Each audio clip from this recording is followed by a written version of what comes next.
welcome to Channel 2S. I'm your host, Second Soundwave, and the first time I recorded this, it got corrupted, so I don't have a lot of time to do this. I'm just going to blast right through it, not wasting any more time. Gunpla news, let's go. So, something I've wanted to mention for a couple episodes now, and I just forgot to put it in the script repeatedly, was the Master Grade Birkhoff poll. So, probably about a month ago now, there was another one of those Gundam Info Birkhoff polls, like the one they did for the Double Zeta Gundam. They gave us a bunch of options for different lead Gundams, they had us vote on them, and when the poll was closed, it looked like the HFX had won. Then they went through the numbers, and they noticed that an awful lot of the votes looked like they had been botted. So it turned out the actual winner was not the HFX, not the God Gundam, which was in the second place spot, nor was it the Zeta Gundam that was in the third place spot. It was actually the G-Self that came in fourth. So yeah, the G-Self won the poll. Now, does that mean we're going to get a Master Grade of it? I mean, we did get a Master Grade of the Double Zeta, so shouldn't we get a Master Grade of the G-Self?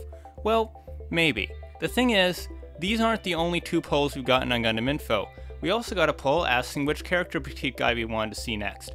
And we never saw another character petite guy after the first wave. So for all we know, this was just kind of a way for them to gauge interest in what people want to see, and they might not necessarily act on it. So clearing up something that I mentioned last episode, I did say the Action Zaku, or Act Zaku, was a premium Bandai kit, and then after I recorded it, I noticed that I was wrong, so I updated the caption, but some people still didn't get that the caption was right, and I was wrong when I was talking the video, so just to clarify, it is a retail kit. So if you want to pick one up, it'll be a pretty easy kit to get a hold of. So depending on when you're watching this video, Gundam Build Fighters Battlelog Episode 4 is either coming out tomorrow, coming out today, or already out. This episode is going to be very 00 themed, so the main mobile suit of it is of course going to be the Sheridan Saga we've already seen a lot of, and we've now finally got reveals of the antagonist suits for the episode. So the Jinx 4 Gundam Build Fighters version is a recolor of the Jinx 4 from 00V. Now this is not a mobile suit we've ever gotten a kit of before. It did get a robot Damashi, but never an actual model kit, so this is the first time we've seen it in plastic. It's using a lot of parts from the Superbia Jinx that we saw earlier in the premium Bandai web shop,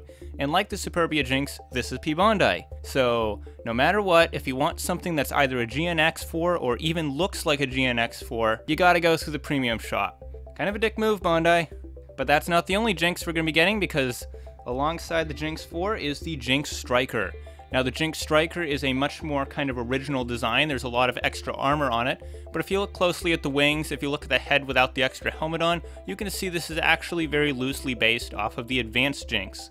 Again, this is another premium Bandai kit, and judging by the Superbia Jinx, it is entirely possible that we might be getting a high-grade Advanced Jinx at some point in the future. And also judging by the Superbia Jinx and the GNX4, it's probably going to be P Bandai. If you're a Jinx fan, you better hope you have a whole lot of disposable income next year, because you're going to be buying a lot of expensive kits. Next kit on the P Bandai release list is the high-grade Universal Century EWAC Jegan, or iJegan as some people call it.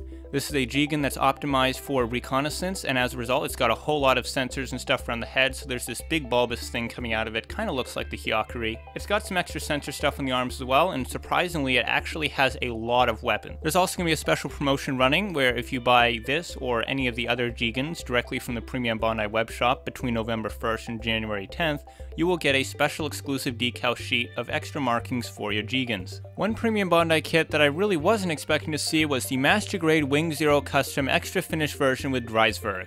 Now I probably butchered the name of that weapon, but basically what it is it's like a triple beam cannon, and the Wing Zero Custom that's included with it has extra finish, which sounds pretty awesome, except that it's an old kit, so the nub marks are probably going to be crap. If you want a 100 Dreisberg, or however the hell you say that name, it's pretty much your only option to get it. Now moving on to some different kinds of exclusives, this is the Particle Clear Atlas Gundam. This is going to be exclusive to the theatrical release of Mobile Suit Gundam Thunderbolt Bandit Flower, and not only does it look great in clear colors, it's also a pretty awesome high grade to boot. The next Gundam-based Tokyo event is coming up pretty soon, so they're going to have some new Gundam-based Tokyo exclusive kits to go with it. First up, Master Grade Sinanju Mechanical Clear version. Can't believe we hadn't gotten one of these already, it looks awesome. Also, the Real Grade Sinanju Clear version. I know it's a terrible kit, but I love how this thing looks anyways. Master Grade Justice Gundam Clear Color version.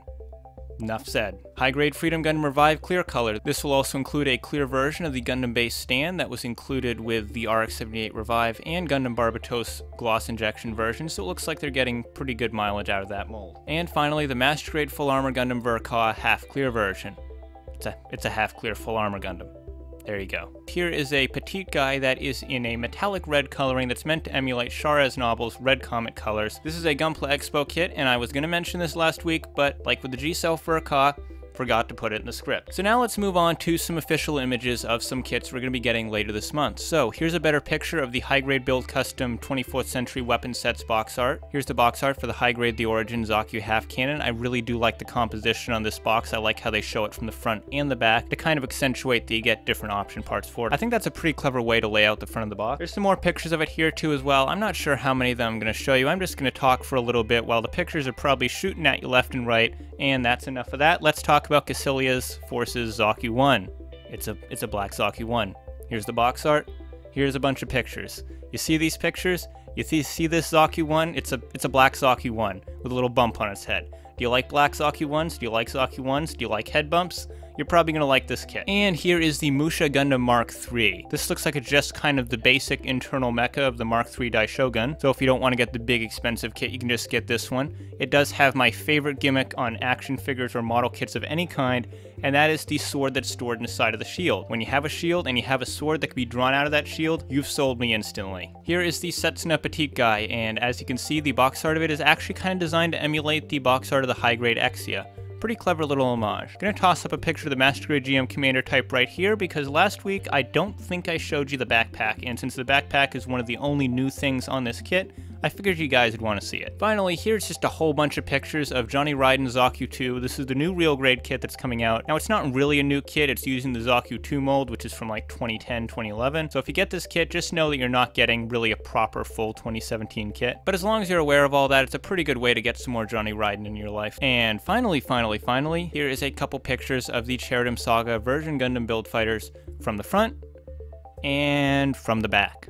And that is going to do it for tonight. So, thank you for watching. If you enjoyed this video, be sure to leave a like. If you want more Gunpla news, reviews, and things like that, be sure to subscribe if you haven't already. And as always, I'm your host, Second Soundwave, and I'll see you next time. Take care, guys.